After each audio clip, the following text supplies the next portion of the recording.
Tiago 5, de 1 a 12, tá bom? Assim caminharemos nesta manhã.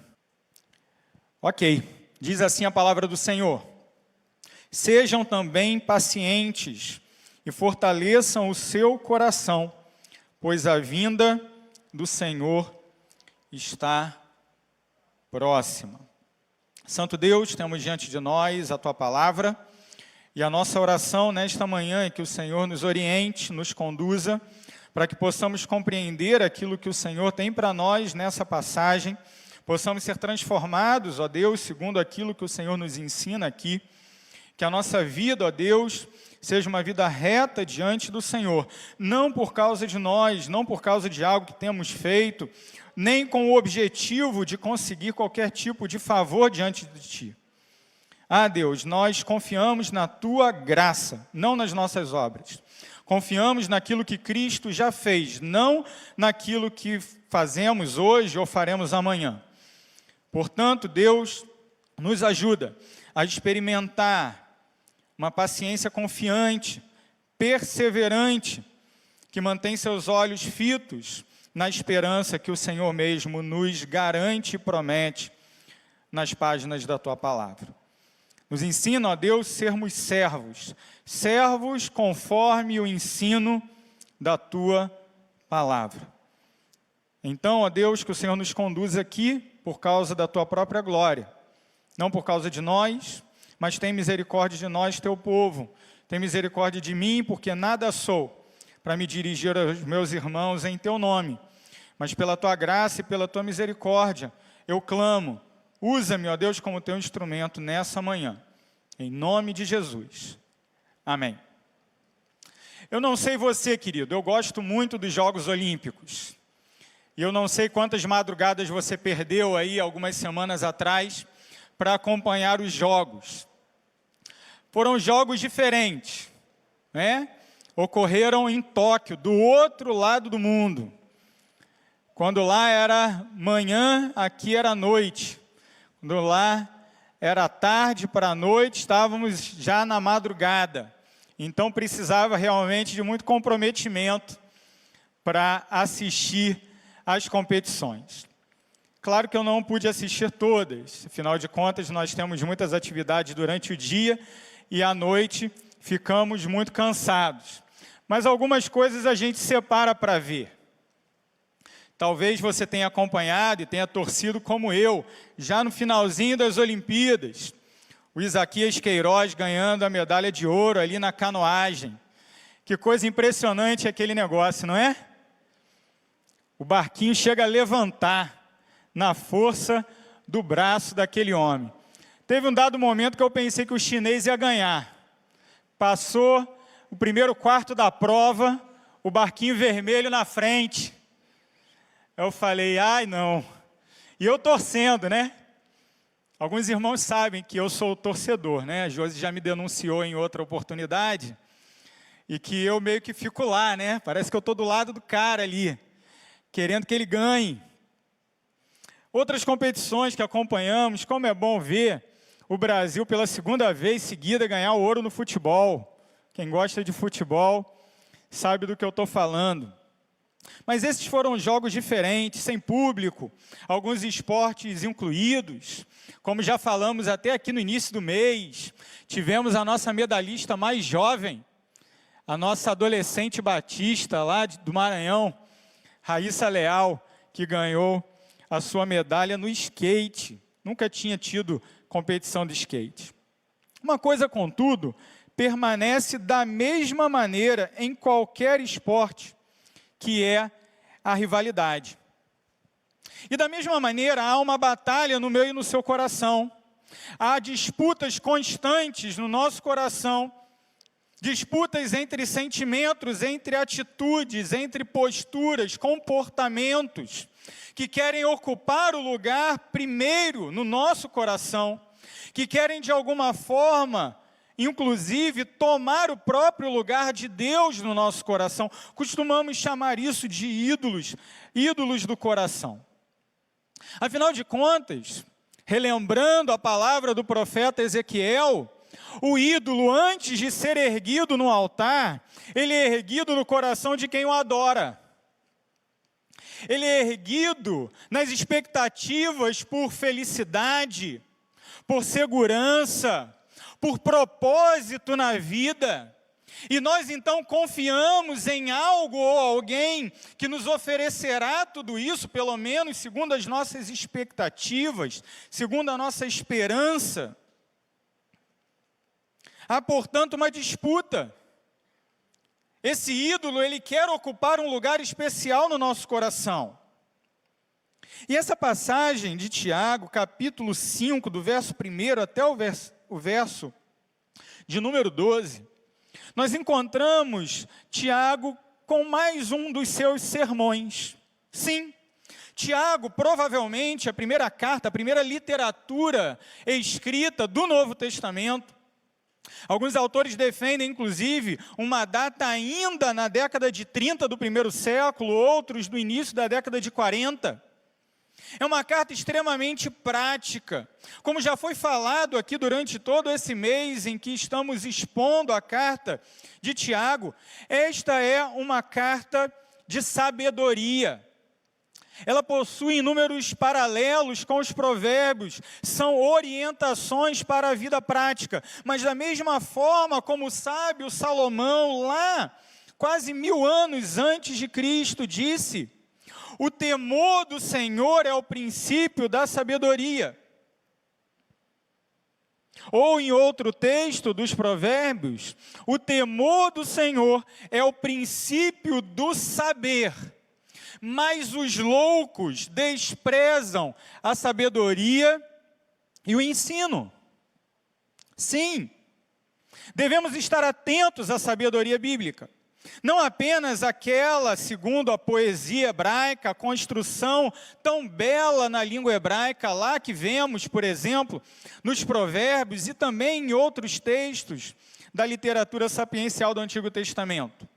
Mas também a sabedoria dada como que gotas, nas páginas do Evangelho, nas palavras do próprio Cristo, no ensino dos seus apóstolos, no ensino de um pastor como Tiago era, meio-irmão de Jesus, pastor em Jerusalém, que está preocupado com a sua igreja, preocupado com a edificação da sua igreja.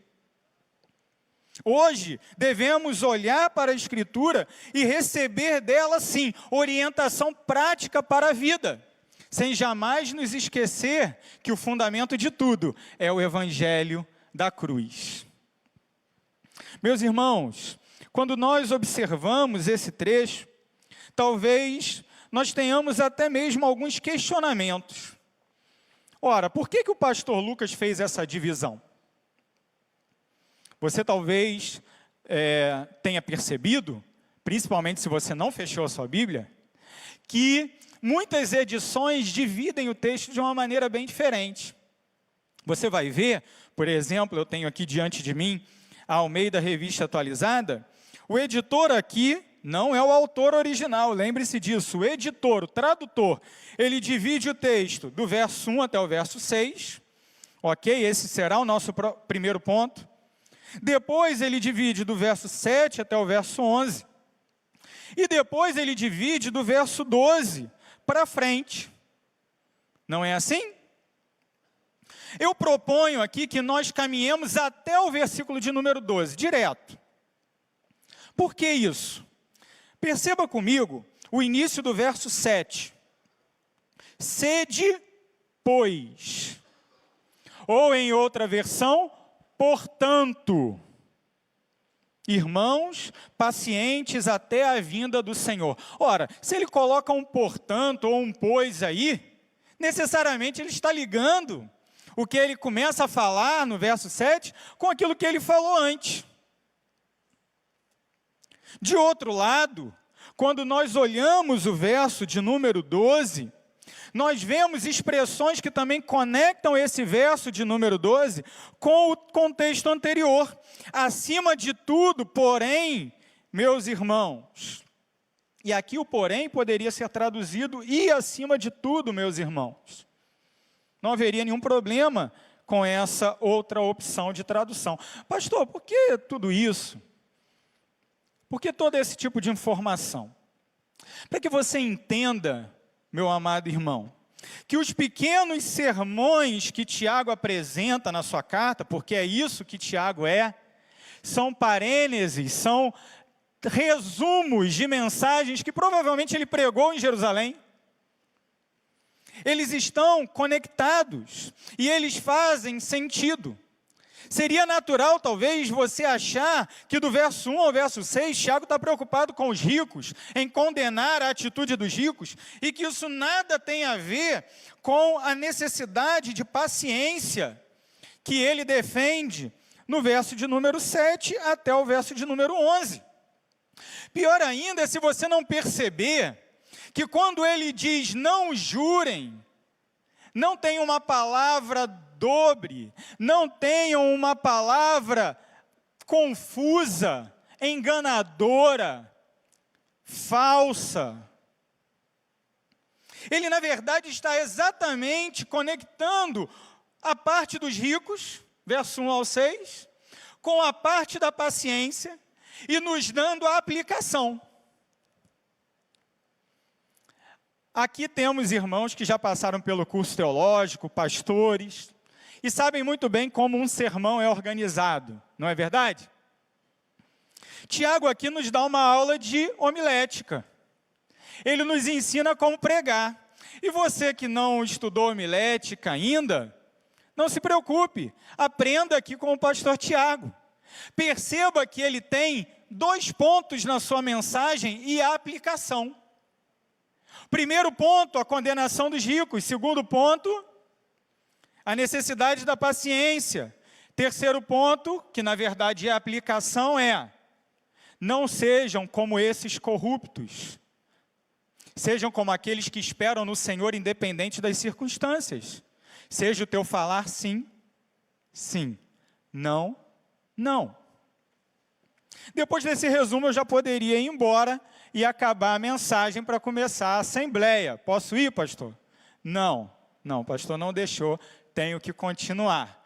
Então vamos juntos, porque aqui é uma disputa por poder. Em primeiro lugar, nós percebemos do verso 1 ao 6, conforme eu acabei de mencionar, a exposição do poder das riquezas.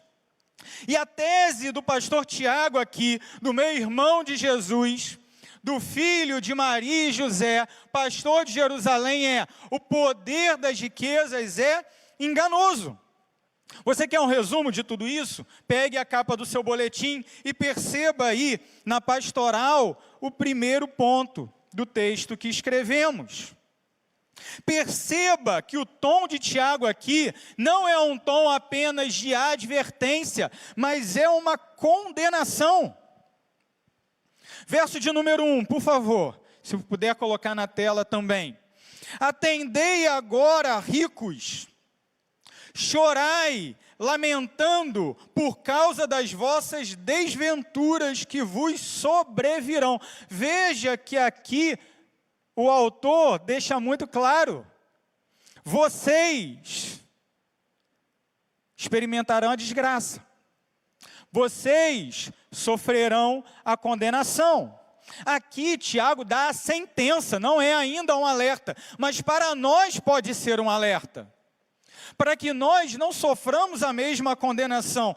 Quem de nós quer que sobrevenha sobre a sua casa, sobre a sua vida, a desgraça? Quantos de nós queremos viver, depois de um momento de grande bonança e prosperidade, todo tipo de tristeza e sofrimento? Se eu perguntasse para alguém aqui quem gostaria de ter essa experiência, eu tenho certeza que ninguém levantaria a mão. Eu não levantaria a mão. Eu não quero desgraça sobre a minha vida e sobre a minha família de modo algum. Agora, a pergunta que devemos fazer é: por que essas pessoas, a quem Tiago chama de ricos, são condenados? E aqui nós devemos tomar muito cuidado, não é mesmo?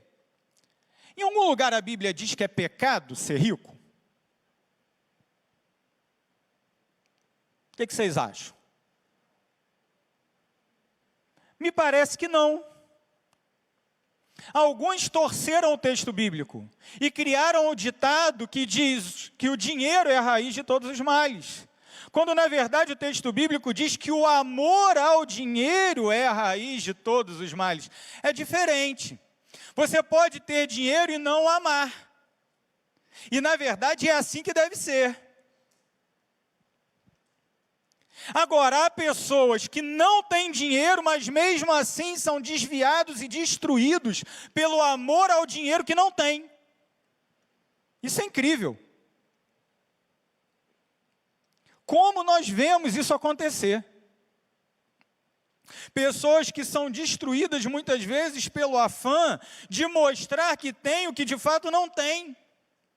Que elaboram o seu senso de valor próprio e também do valor atribuído a outras pessoas ao quanto se tem e não o que se é. Há um psicanalista e filósofo que desenvolveu muito bem isso, ainda que nós como cristãos tenhamos muita dificuldade de concordar com a maioria das coisas que ele escreveu.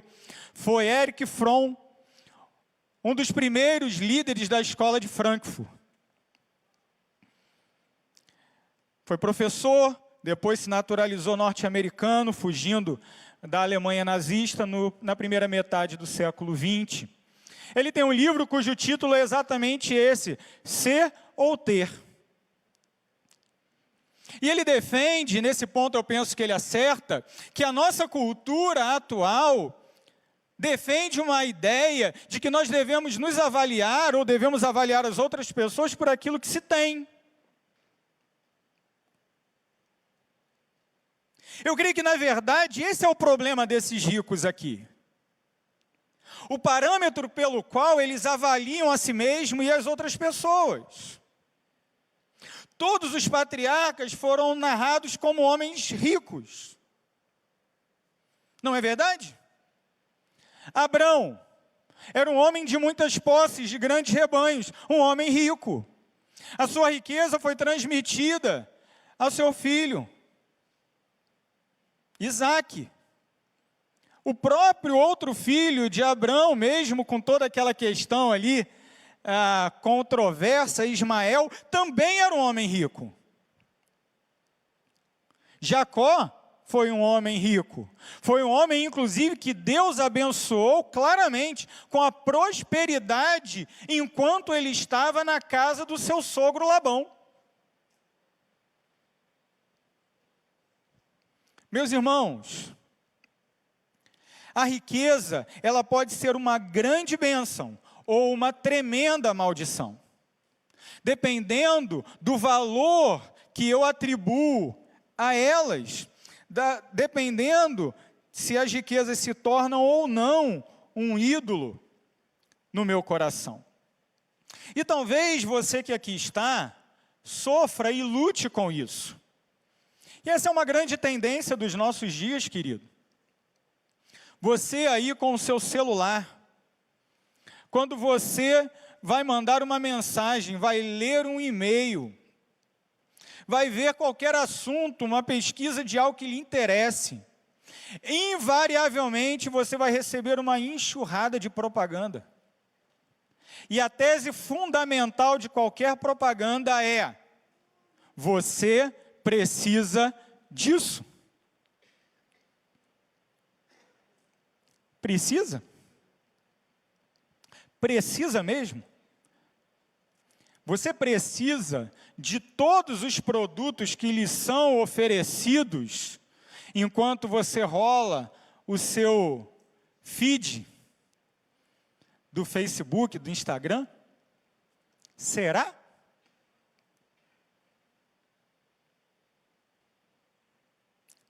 Algumas pessoas, por conta de acreditarem no poder da riqueza, por encontrarem na riqueza segurança, satisfação, sentido, ou por acharem que ali encontrarão, vivem para trabalhar de uma maneira desenfreada, negligenciando totalmente a sua família, a sua própria saúde.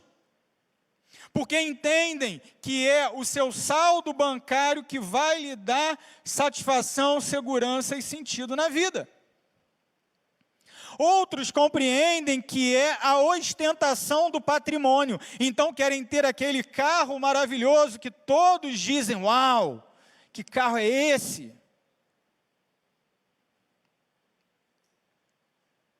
Querem mostrar aquilo que têm. Outros estão preocupados, na verdade, em simplesmente ter aquele gostinho de possuir algo. E por conta disso, muitas vezes, se afundam num endividamento terrível, que no momento lhes dá segundos de alegria e de prazer por comprar um celular de última geração, depois de ficar horas lá na fila. Não vou falar aquela marca. Sabe? Aquele pessoal que fica esperando o novo lançamento, aquele lançamento inédito e maravilhoso, no qual o cara simplesmente mudou um detalhe imperceptível da versão anterior. E agora ele cobra 3 vezes o valor daquela versão anterior para um aparelho que vai fazer exatamente a mesma coisa. Só que dessa vez não vem mais com carregador e nem fone. Você tem que comprar por fora. Não estou fazendo propaganda negativa, tá? Você compre a marca que você quiser. Mas isso é um símbolo, isso é um sinal de uma cultura de pessoas que amam o consumo pelo consumo, porque acreditam numa mentira absurda de que ao comprar aquela nova versão do aparelho celular, todos os seus problemas vão acabar e toda a felicidade vai inundar o teu coração, e ainda que essa experiência pode ser satisfatória por 1, 2, 10 minutos, a fatura do cartão vai chegar, e aquela alegria vai se transformar em tremenda frustração. Por conta do amor ao dinheiro, as pessoas cometem atos atrozes, coisas terríveis são feitas. Perceba, por exemplo, que depois de condenar esse tipo de postura de amor ao dinheiro, por conta da corrupção, verso 2, por conta da efemeridade das riquezas, verso 3. Perceba que toda essa situação de vida na qual a pessoa se lança e se coloca por acreditar em mentiras, faz com que essa pessoa que ama o dinheiro se torne uma pessoa que odeia as outras pessoas. Onde está escrito isso, pastor? Olha o verso 4. Eis que o salário dos trabalhadores que ceifaram os vossos campos, e que por vós foi retido com fraude, está clamando. E os clamores dos ceifeiros penetraram até aos ouvidos do Senhor dos Exércitos. Tendes vivido regaladamente sobre a terra, tendes vivido nos prazeres, tendes engordado o vosso coração em dia de matança. E aqui essa ideia da matança é provavelmente a ideia do dia que se mata muito gado para se fazer um grande banquete.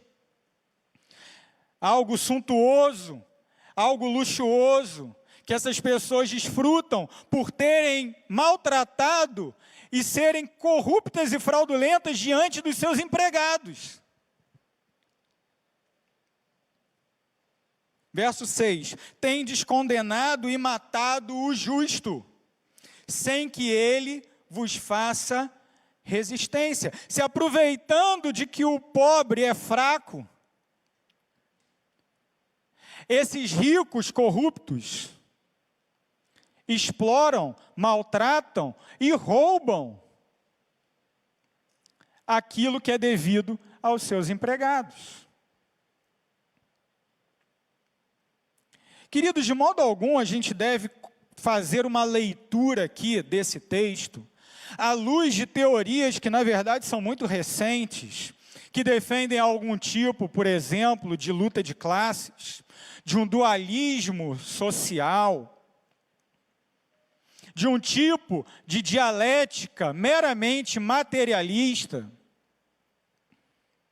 e que no final das contas vai defender algum tipo de engenharia social, na qual alguma classe fictícia que eles elaboram nos seus livros e nas suas teses de doutorado, vai prevalecer sobre algum tipo de elite dominante. Não, queridos. Por favor, temos que filtrar muito bem esse tipo de filosofia humanista e anticristã. Quando Tiago nos ensina isso aqui, ele de maneira alguma está ensinando qualquer coisa parecida com o marxismo. De forma alguma. Não passa nem perto. De forma alguma deve haver algum tipo de ingerência ou de forçosamente uma pessoa ser tomada do seu patrimônio. Aquilo que é de alguém e deve ser respeitado e deve ser mantido. A grande questão não é se você tem ou não tem, ou o que você tem ou deixa de ter. A grande questão é como você adquire aquilo que você tem. Você adquire aquilo que você tem às custas do sofrimento de outra pessoa. Às custas da destruição, do maltrato da vida de outra pessoa.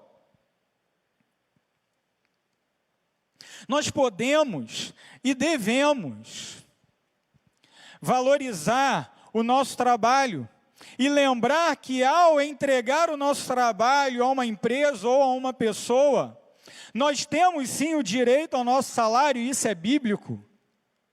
Isso não tem a ver com economia, tem a ver com teologia. Digno é o trabalhador do seu salário. E uma vez que valorizamos o nosso trabalho ao sermos contratados, naturalmente devemos valorizar o trabalho de outrem ao contratar. E isso em todos os aspectos. Não só quando você assina a carteira de alguém segundo a CLT. Não só quando você paga o fundo de garantia, o INSS e os demais direitos trabalhistas para alguém. É muito mais do que isso. Eu estou falando de você ser honesto com aquele menino que vende a bala no sinal. E que, diga-se de passagem, ele só está ali porque alguém o explora. Porque um menor no sinal vendendo alguma coisa, é porque alguém o explora. E muitas vezes esse alguém que o explora nem é rico.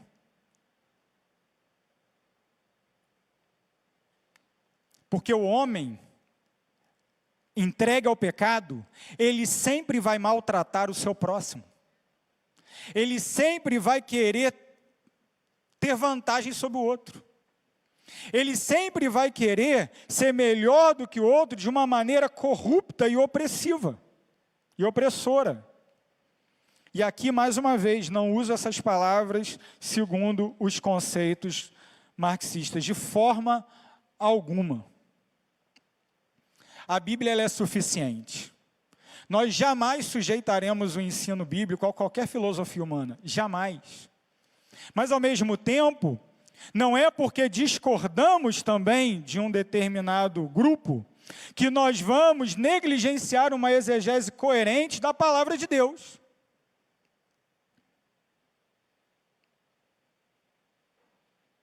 Quando eu não devolvo o troco que me foi dado a mais, aquele caixa do supermercado, ele vai pagar. O caixa do banco, ele vai pagar. O trocador do ônibus, o motorista, porque não tem nem mais trocador, vai pagar. Me dei bem. É? Ah, que tem? Eu já não tenho mesmo. R$1, R$2, 50 centavos. Qual é o problema? O problema é que aquele empregado lá, ele vai ficar no prejuízo. E o resultado de um amor sincero de quem ama a Deus é amar o próximo. Devemos amar a Deus acima de todas as coisas, e o próximo como a nós mesmos. Se você estivesse naquele guichê de caixa, e alguém levasse um valor a mais do teu caixa, como você se sentiria? Se o cristão pensa, simplesmente pensa, perdeu, azar o dele, ele já está completamente fora daquilo que a Escritura orienta e que deve ser a consequência natural de uma vida debaixo do Evangelho. O que acontece quando pessoas amam o dinheiro e por isso abrem mão de qualquer tipo de valor ou princípio? Exploram, maltratam e até mesmo matam outras pessoas. Por que vocês acham que existe tanta violência nas comunidades da nossa cidade? Talvez alguém fale, é o vício. Ok, sem dúvida.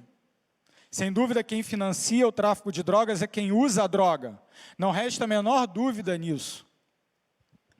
Contudo, é um mercado como qualquer outro. Alguém faz a propaganda daquela droga, alguém oferece aquela droga, e alguém produziu toda uma cadeia produtiva, desde lá da plantação, daquele vegetal lá que dá origem ao entorpecente, seja ele qual for, até a coisa chegar na mão do viciado. E aí, lá nas comunidades, crianças, adolescentes são aliciadas pelo tráfico de drogas e morrem em meio a tiroteios de calibre pesado. Não é revólverzinho 22, irmãos, é fuzil calibre 7,62. Você tem noção do que uma arma dessa faz?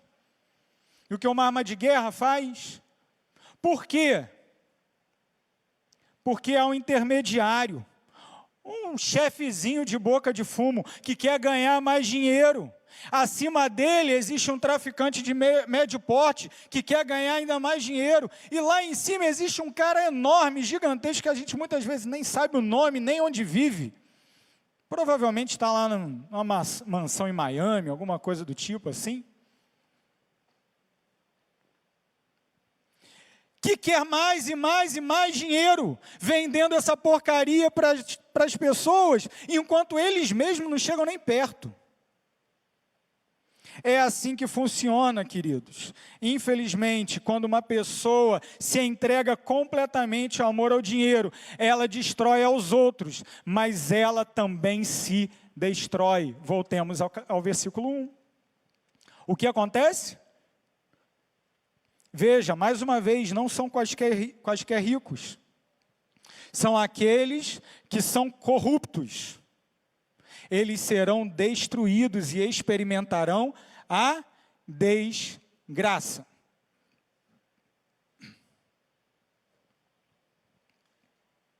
Final do verso 4. Os clamores dos ceifeiros penetraram até aos ouvidos do Senhor dos Exércitos. O texto é para os ricos, mas me permita, e eu quero que você compreenda o texto no seu contexto. Não estou inventando nada. Eu quero ler a Bíblia com os meus irmãos. Mas perceba que nesse trecho há uma relação entre esse empregado explorado e o próprio Senhor. Esse trecho que Tiago menciona aqui, ainda que não seja nenhuma citação direta, pelo menos nós não conseguimos reconhecer, de nenhuma passagem do Antigo Testamento, é claramente um eco da palavra profética. É claramente um eco dos oráculos dos profetas que denunciavam a exploração dos seus dias. Pessoas que emprestavam a juros altíssimos com o objetivo de, no final, escravizar os seus devedores. Se nós lemos Isaías, Jeremias, encontraremos isso em abundância. Se lemos Amós, por exemplo, encontraremos isso em abundância. Na verdade, se você ler de Isaías a Malaquias, você vai encontrar essa ideia muito presente ali. Essa relação entre o explorado e o Senhor, para mim hoje, é a oferta de uma lição e de uma reflexão que eu quero fazer com você. Talvez você tenha vindo aqui hoje e você seja exatamente essa pessoa que se sente explorada, maltratada. eu quero te dizer que no Senhor, a força do trabalho e a oportunidade da saída dessa condição, ela vai vir. Ore ao Senhor, o teu clamor vai subir ao Senhor dos exércitos. Queridos, se há uma enfermidade presente hoje, no contexto das doenças do trabalho, são aquelas decorrentes do assédio moral, dos direitos que não são cumpridos, das regras que são burladas em termos do que se refere ao respeito ao empregado, das péssimas condições de trabalho que muitas vezes as pessoas são colocadas. A solução não é a revolução, a solução é a oração. A oração para você e para mim, servo do Senhor, ela deve estar presente. O Senhor vê você no teu sofrimento. O Senhor vê você na tua relação com o teu chefe. O Senhor vê você na tua relação com a tua empresa. O Senhor vê você naquele sofrimento que você agora está experimentando. Então eu quero desafiar você, não confie em sindicato, em CLT, em TRT, não confia nada disso. Isso aí até pode ser algum instrumento de Deus, mas confia somente no Senhor. Ore a Deus e Ele vai te dar o escape. Mas se lembre que durante o processo, Ele tem lições a te ensinar. Ele tem lições a te ensinar. Se Deus usou Nabucodonosor, Ciro e Dario, Ele também vai usar o teu gerente, o teu diretor, o teu chefe. Ele vai usar. Então, meu querido irmão, minha querida irmã, confie no Senhor. E isso nos leva ao segundo ponto. Porque se de um lado o poder da paciência sustenta, o poder do dinheiro é enganoso, por um outro lado, o poder da paciência é sustentador. Versos 7 a 11. Percebemos a conexão com o contexto anterior, já mencionei. Veja, então, que devemos viver de modo paciente. Até quando? Até a vinda do Senhor. Até quando devemos esperar? Até trocar de empresa? Até passar naquele concurso público dos sonhos? Querido, não se iluda, não existe estabilidade e não existe felicidade em absolutamente nada do que esse mundo lhe oferecer. Nada. Quando, mais uma vez, o ser e o ter, né? Quando eu tiver isso, então vai dar tudo certo. Não, não se engane, meu irmão. Sabe quando vai estar tudo certo? Quando a gente estiver na presença de Deus. Quando a gente estiver na glória de Deus. Ali vai ter descanso. Aqui, meu irmão, minha irmã, é trabalho, é suor, é luta. Você vai só trocar de patrão, você vai só trocar de dificuldade, vai ser só uma nova crise da economia que você vai ter que enfrentar com a tua empresa. É assim a vida, meu irmão. É assim. Por isso o texto, a partir do verso 7, está conectado com aquilo que acabamos de falar. Sejamos pacientes. Sejamos pacientes, porque nós temos uma esperança que vale a pena esperar. Vale a pena esperar a manifestação de Jesus Cristo, vale a pena esperar o dia, glorioso dia, em que Ele novamente pisará nessa terra, e o reino desse mundo será destruído, e o reino desse mundo será transformado, se tornará no reino do Senhor e do seu Cristo. Meus irmãos, sejamos pacientes, porque se olharmos para aquilo que o mundo nos oferece e para as lutas que nos sobrevêm a cada dia, nós vamos esmorecer, a depressão vai nos consumir, a ansiedade vai nos destruir, o pânico vai fazer com que a gente nem saia de casa. Não há esperança no mundo, nenhuma, absolutamente nenhuma, mas na parousia, na manifestação de Jesus Cristo, há toda esperança. É uma esperança que não murcha, que não desvanece, que não se apaga, que não pode ser diminuída e que na verdade nós sequer conseguimos imaginar a grandeza que ela é. Nós não temos a noção, vivendo nesse corpo de morte, de pecado, da majestade, da grandeza, da santidade do nosso Deus. E é tudo isso que Ele nos oferece no Evangelho. E no Evangelho nós podemos dizer: Senhor, é para aí que eu estou indo, para a Tua presença, para a Tua glória. Eu não quero absolutamente nada daqui. E se alguma coisa aqui o Senhor me der, o Senhor vai me dar para que eu abençoe a outros. Irmãos, que desafio! Que desafio, mas é assim que o crente vive.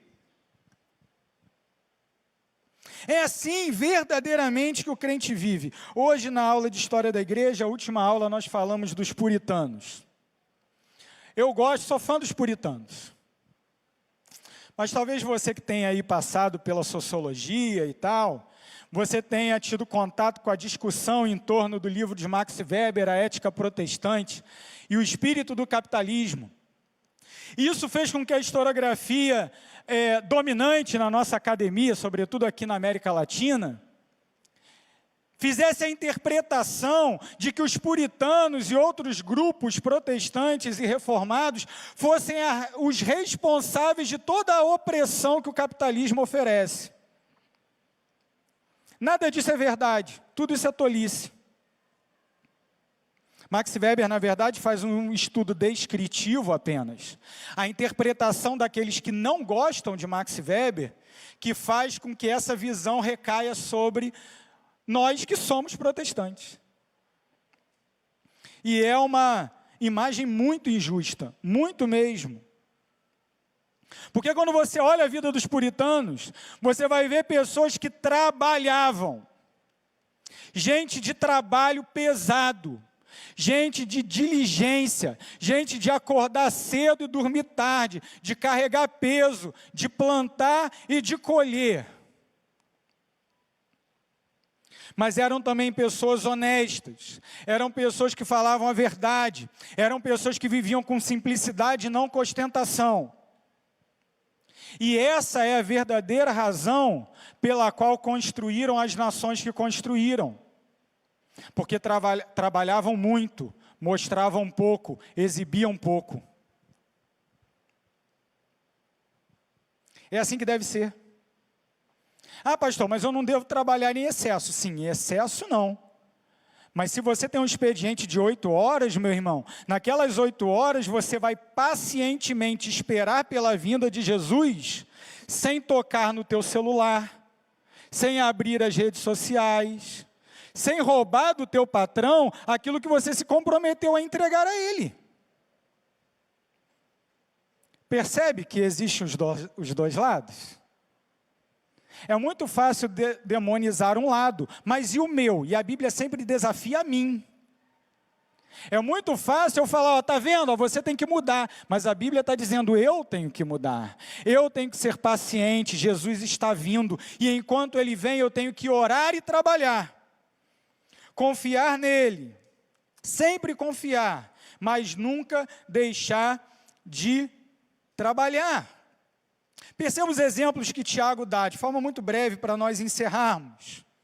Ainda no verso 7, você vai ver que Tiago dá o exemplo da agricultura. Quando você planta, não é instantaneamente que vai vir o fruto, não é mesmo? Algumas plantas, inclusive, demoram décadas para dar fruto. Mesmo com todas as técnicas e tudo mais. Não é verdade? É interessante a gente fazer essa reflexão. Porque me parece que o exemplo da agricultura é completamente diferente da postura daqueles que ficam à madrugada na fila para comprar o celular novo. Daqueles que se endividam loucamente no crediário, no cartão de crédito, para ter aquilo que ele acha que tem que ter agora, sendo que poderia esperar. E aqui, irmão, eu não estou falando que você não deva usar o cartão, não isso, por favor. Você é livre para fazer o que você quiser, só que com responsabilidade e com coerência com a vida cristã.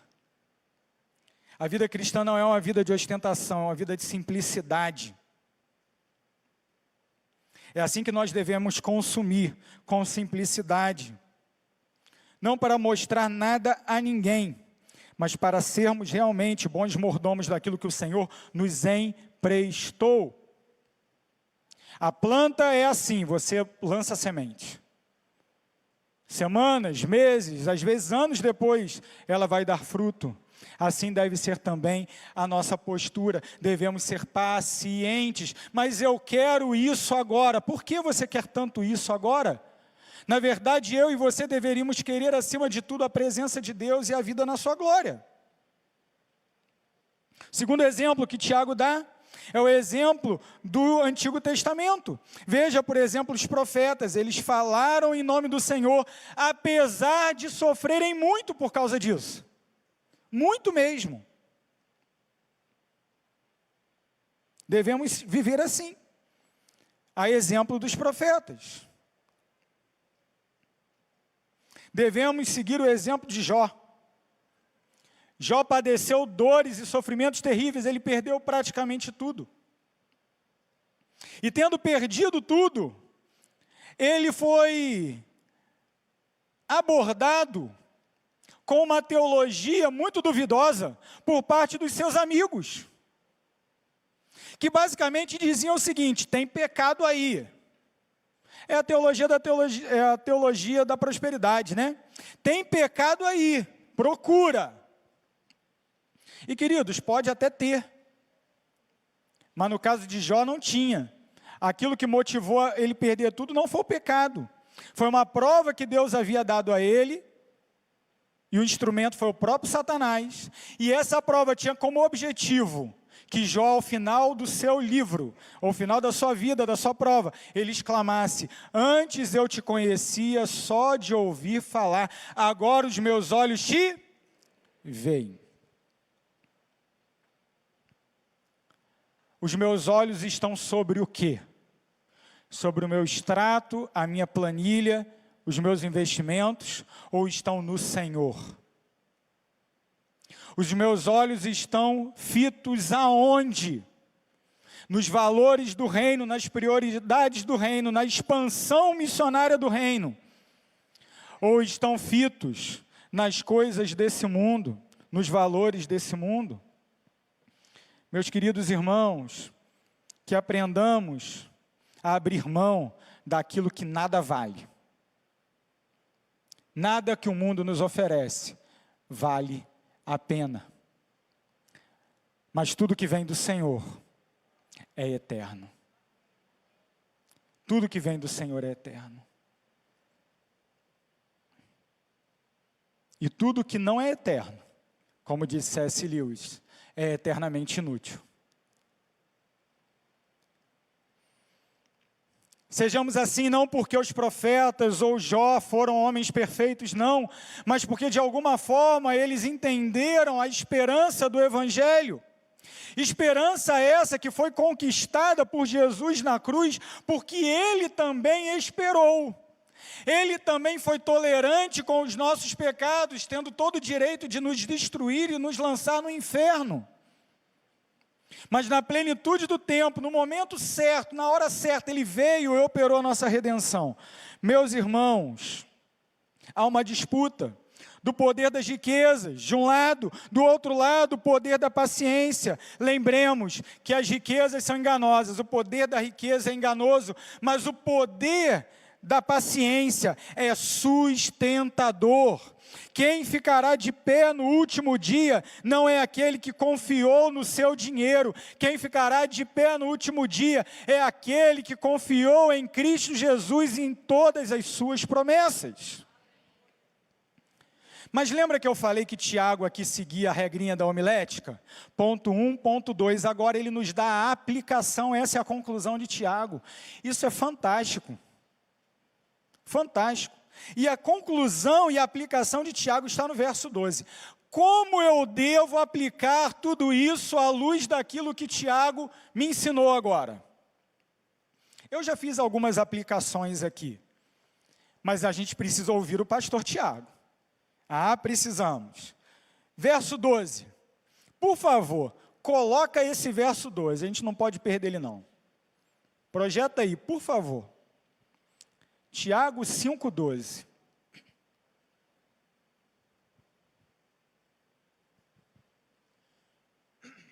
12. Está no 2. Avança aí para o 12. Isso aí. Você pode ler junto comigo? Sobretudo, meus irmãos, não jurem nem pelo céu, nem pela terra, nem por qualquer outra coisa. Seja o sim de vocês, sim, e o não, não, para que não caiam em condenação. O verso 1 é um verso de condenação. Você não quer sofrer essa condenação? Viva alicerçado na paciência que olha para a esperança de Cristo Jesus. E de forma prática, isso é manifesto no teu compromisso e na coerência que você tem aos teus compromissos. Quem disse isso não é o pastor Lucas. Não sou eu que aplico o texto. É o Tiago. Você percebe a relação? Percebe que o verso 12 é a conclusão de tudo? Pegou isso aí? Irmãos, isso é fantástico. O verso 12, numa leitura rápida, parece que ele está perdido aqui. Parece que ele não é de lugar nenhum, nem de antes, nem de depois. A partir do 13, ele está falando de oração. E é claro que a oração está relacionada também, né? Porque o coração dependente ora, e ora muito. Mas o 12 aqui é a aplicação prática. E da onde Tiago tirou a sua aplicação prática? Adivinha só. Do Sermão do Monte, meu irmão. De Mateus capítulo 5, versos 34 a 37. Ele resumiu esses 3 versículos.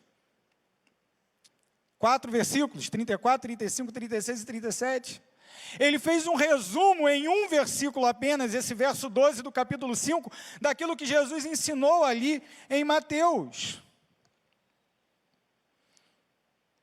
Não jureis nem pelo céu, nem pela terra, nem por qualquer outro voto. Por quê? Porque a jura, muitas vezes, acaba sendo um ato leviano. O que ele diz, então, que nós devemos fazer? Seja o teu sim e o teu não. Já viu como a gente tem dificuldade de falar não?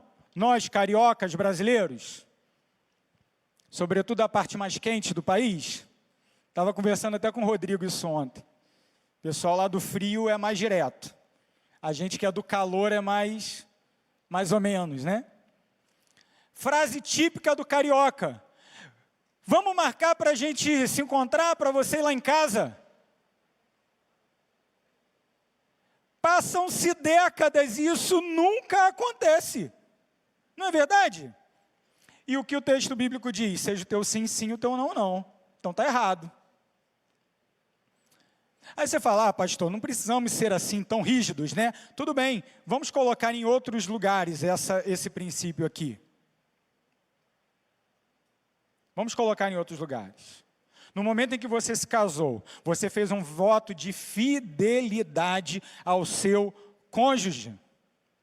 Seja o teu sim, sim, teu não, não. Se você vê coisas escondidas na internet, na televisão, que a sua esposa não pode saber, se você conversa com pessoas que teu marido não pode saber, é porque o teu sim não é mais sim e o teu não não é mais não. Pegou? Isso não é atitude de pessoas que esperam a volta de Jesus. Quando você assina um contrato com alguém e você estabelece um compromisso com essa pessoa, você tem termos a seguir. Quando você deliberadamente, por vontade própria, não segue os termos com os quais você se comprometeu, é porque o teu sim não é mais sim e o teu não não é mais não.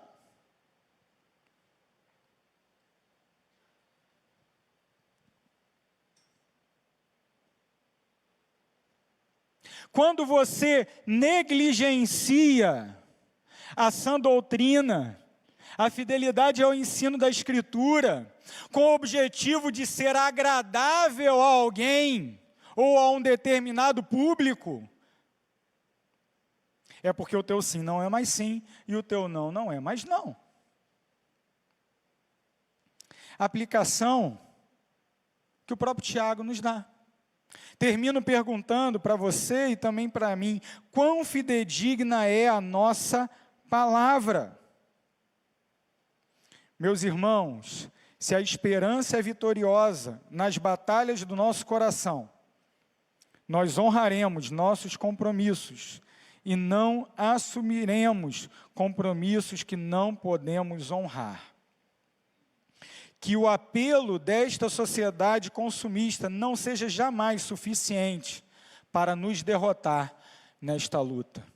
Que o poder da riqueza nunca seja vencedor no nosso coração, mas que, pelo contrário, vivamos com o poder da esperança e da paciência.